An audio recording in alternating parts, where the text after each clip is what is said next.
क्या हुआ जब अचानक से अयोध्या में प्रकट हुए साक्षात विभीषण। कलयुग में ऐसा चमत्कार देखकर सबके होश उड़ गए। प्राण प्रतिष्ठा से पूर्व अयोध्या में कई बड़े चमत्कार हो चुके हैं, जिसमें गिद्धों का दिखना, भालुओं का दिखना, जमीन में से मां सरयू नदी का प्रकट होना शामिल है। लेकिन इस चमत्कार को अभी तक का सबसे बड़ा चमत्कार कहा जा रहा है, जिसके पीछे की सच्चाई जानकर आपके पैरों तले जमीन खिसक जाएगी। आखिर क्या है सच्चाई? क्या सच में लंका के राजा विभीषण अपने मित्र राम लल्ला से मिलने पहुंचे हैं? क्या विभीषण आज भी जीवित है? ऐसे कई रहस्य से पर्दा उठेगा आज की इसी वीडियो में। शुरुआत करने से पहले अगर आप एक सच्चे सनातनी हैं और राम मंदिर बनने से बेहद खुश है तो इस वीडियो को लाइक करें और कमेंट बॉक्स में जय श्री राम ज़रूर लिखें। अयोध्या में राम मंदिर की प्राण प्रतिष्ठा की तैयारी जोर शोर से चल रही है। 22 जनवरी को राम लल्ला को गर्भगृह में स्थापित किया जाएगा। हर राम भक्त को इस दिन का लंबे समय से इंतजार था। अयोध्या में 22 जनवरी से लेकर 25 मार्च तक कई खास कार्यक्रमों का आयोजन किया जाएगा। इस बीच मंदिर के गर्भगृह के निर्माण का काम 24 घंटे चल रहा है। 22 जनवरी को राम मंदिर में राम लल्ला की प्राण प्रतिष्ठा होने वाली है। किसी भी मंदिर में की जाने वाली भगवान की मूर्ति की प्राण प्रतिष्ठा का बहुत महत्व होता है। मूर्ति की प्राण प्रतिष्ठा के बिना भगवान का पूजन अधूरा माना जाता है। आगे वीडियो में जानते हैं कि प्राण प्रतिष्ठा क्या होती है और जानेंगे विभीषण कैसे राम मंदिर में प्रकट हुए। सनातन धर्म में किसी भी मूर्ति की प्राण प्रतिष्ठा बहुत महत्वपूर्ण मानी जाती है। प्राण प्रतिष्ठा मूर्ति स्थापना के समय किया जाता है। किसी भी मूर्ति की स्थापना के समय उस प्रतिमा रूप को जीवित करने की विधि प्राण प्रतिष्ठा कहलाती है। प्राण शब्द का अर्थ जीवन शक्ति और प्रतिष्ठा का अर्थ स्थापना होता है। ऐसे में प्राण प्रतिष्ठा का अर्थ जीवन शक्ति की स्थापना करना या देवता को जीवन में लाना होता है। बिना प्राण प्रतिष्ठा के कोई भी मूर्ति पूजा के योग्य नहीं मानी जाती है। मान्यता है कि प्राण प्रतिष्ठा के जरिए मूर्ति में जीवन शक्ति का संचार होता है और वह मूर्ति देवता के रूप में बदल जाती है। अर्थात अब साक्षात प्रभु श्री राम अयोध्या राम मंदिर में निवास करने वाले हैं। और जब स्वयं प्रभु एक बार पुनः अयोध्या आ रहे हैं तो उनके प्रिय मित्र व भक्त विभीषण कैसे पीछे रह सकते हैं? क्योंकि जब प्रभु श्री राम ने रावण का वध किया था, लंका पर विजय पाई थी और पुष्पक विमान के जरिए जब वह फिर से अयोध्या लौटे थे, तब प्रभु श्री राम के साथ विभीषण जी भी अयोध्या आए थे और कई दिनों तक अयोध्या में ही रुके थे। इसके बाद उन्होंने लंका का राज सिंहासन संभाला और लंका के राजा बन गए।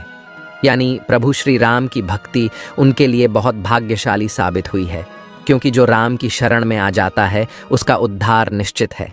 लेकिन क्या विभीषण आज भी जिंदा है? इसका जवाब आपको आगे की वीडियो देखकर पता चलेगा। हिंदू धर्म की पौराणिक कथाओं के अनुसार माना जाता है कि 8 महान विभूतियां आज भी सशरीर जीवित हैं, जिनमें से कुछ रामायण काल के हैं तो कुछ महाभारत काल के, तथा कुछ विभूतियां उससे भी पहले के काल से आज तक जीवित हैं। पौराणिक मान्यता के अनुसार विभीषण, अश्वत्थामा, बलि, वेदव्यास, हनुमान जी, कृपाचार्य, भगवान परशुराम और मार्कंडेय ऋषि चिरंजीवियों में शामिल हैं। चिरंजीवी का अर्थ होता है जो सृष्टि के अंत तक जीवित रहे और जिसकी उम्र भी ना बढ़े, और विभीषण भी इन्हीं चिरंजीवियों में से एक है जो आज भी इस धरती पर मौजूद है और अनंत काल तक जीवित रहेंगे। लेकिन यह वरदान आखिर उन्हें किसने दिया, ये बड़ा जानने का विषय है। भगवान राम के अनन्य भक्त विभीषण बाल्यकाल से ही धर्मपरायण रहे। वह अपने बड़े भाई रावण के धर्म विरुद्ध कार्यों का विरोध भी करते थे। उन्होंने लंका युद्ध में भी धर्म का पालन करते हुए भगवान राम का साथ दिया। इसलिए प्रभु श्री राम ने उन्हें सृष्टि के अंत तक अजर अमर रहने का वरदान दिया। जब कलयुग का अंत होगा उस समय भगवान विष्णु एक बार फिर से अवतार लेंगे, जिसका नाम कल्कि होगा। तब ये 8 चिरंजीवी भगवान कल्कि का साथ देंगे और फिर से सतयुग की स्थापना करेंगे। इसका मतलब यही निकलता है कि विभीषण आज भी जीवित है, लेकिन आखिर प्राण प्रतिष्ठा से पहले उन्हें राम मंदिर में उन्हें कब और कैसे देखा गया, आगे वीडियो में जो घटना हम आपको बताने वाले उसे सुनकर आपके होश उड़ जाएंगे। ये घटना है 11 जनवरी रात्रि 12 बजे की। रोजाना की तरह सभी मजदूर राम मंदिर के गर्भगृह का कार्य करके अपने तंबू में विश्राम कर रहे थे।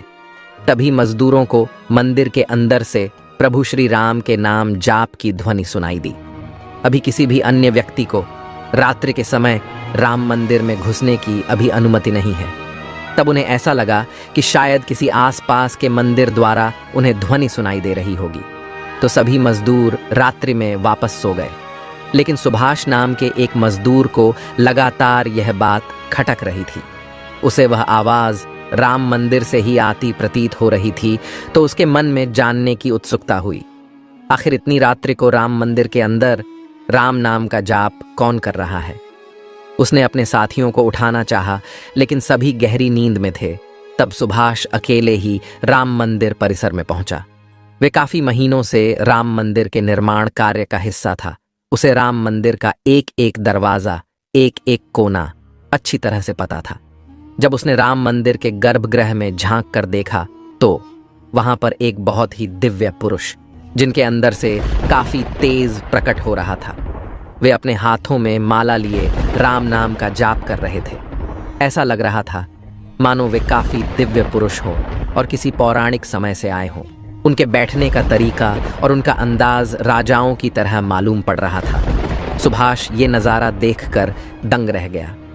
इसके बाद सुरेश अपने साथी मजदूरों के पास गया और उन्हें यह सारी सच्चाई बताई। और जब सब मिलकर राम मंदिर गर्भगृह तक पहुंचे तो सभी के होश उड़ गए, क्योंकि वह दिव्य व्यक्ति वहां से गायब हो चुके थे। चूंकि रात्रि का समय चल रहा था तो सभी लोग सुभाष की बातों को भ्रम समझ रहे थे और कोई भी उसकी बात को मानने को तैयार नहीं था। लेकिन सुभाष जानता था उसने जो देखा है वह बहुत बड़ा चमत्कार है। लेकिन उसके मन में एक ही सवाल था कि रात्रि 12 बजे राम मंदिर में राम नाम का जाप करते हैं वह दिव्य पुरुष आखिर थे कौन? क्योंकि आज के समय में किसी भी पुरुष के अंदर इतना तेज नहीं हो सकता। उनका संबंध पौराणिक काल से ही हो सकता है। और अगर रामायण काल की बात करें तो 2 ही शख्सियत है जिनके होने का दावा आज भी कलयुग में कहा जाता है। पहले है हनुमान जी और दूसरे हैं विभीषण। तो पूरी संभावना यही है कि सुभाष ने राम मंदिर में रात्रि के समय जिस महापुरुष को देखा था वह राजा विभीषण हो सकते हैं, क्योंकि वह आज भी धरती पर जीवित है और 8 चिरंजीवियों में से एक है। ऐसे दिव्य मौके पर राम मंदिर में कई चमत्कार लगातार हो रहे हैं। जहां कहीं दिव्य शक्तियां भी राम भगवान के स्वागत के लिए अयोध्या आ पहुंची है। राम मंदिर के उद्घाटन की तैयारी अब अंतिम चरण में है। इस बीच एक और जहां श्री राम जन्मभूमि तीर्थ क्षेत्र ट्रस्ट लगातार तैयारी की जानकारी साझा कर रहा है, वहीं राम मंदिर के इस महायज्ञ में देश का हर राम भक्त अपनी आहुति अर्पित कर रहा है। आने वाली 22 तारीख के मौके पर कई संत, महात्मा और जिन भक्तों ने राम मंदिर के लिए संघर्ष किया वो सभी अयोध्या पहुंचेंगे।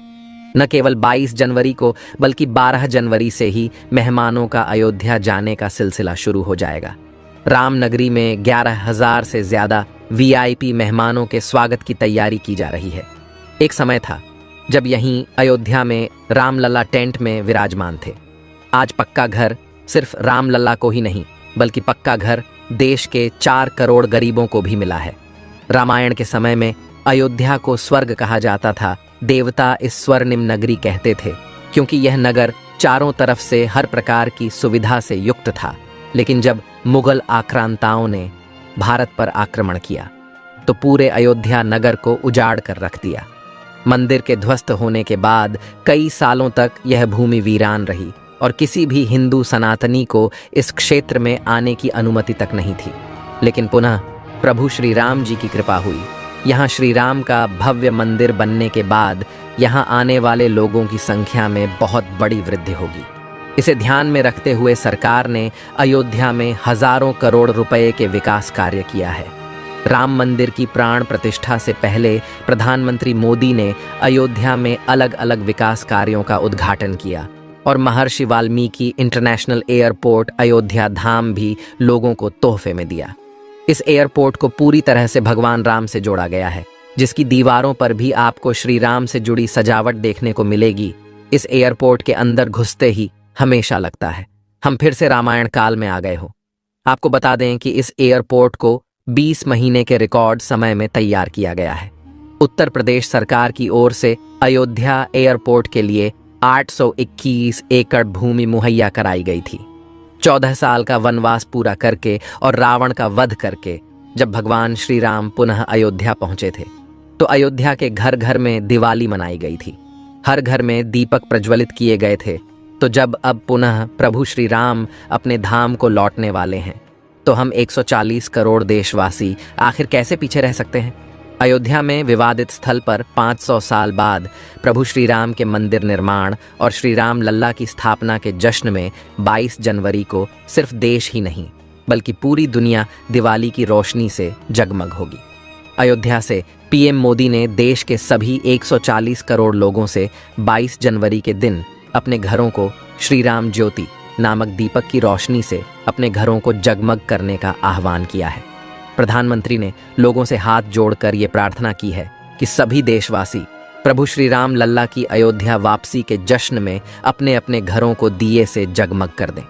यानी पूरे देश में इस बार 22 जनवरी को ऊर्जा, आशा, आकांक्षा और उम्मीद व जोश से भरपूर एक नई दिवाली देखने को मिलेगी।